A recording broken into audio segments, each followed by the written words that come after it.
Quick review lang tayo sa X55 wireless sleeping earphones or invisible Bluetooth earphones.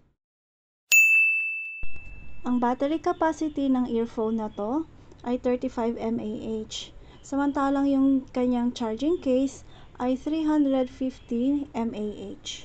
Wow!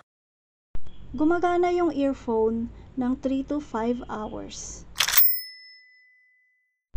Ang charging time naman ng kanyang casing ay 30 minutes to 1 hour, depende sa wattage ng charger na gagamitin. Woo! Itong Bluetooth na earphones ay pwedeng i-connect sa phone, laptop, at iba pang devices na may Bluetooth function. Meron din itong digital display kung ilan ang percentage ng battery sa case. Yung iba kasing mga earphones wala.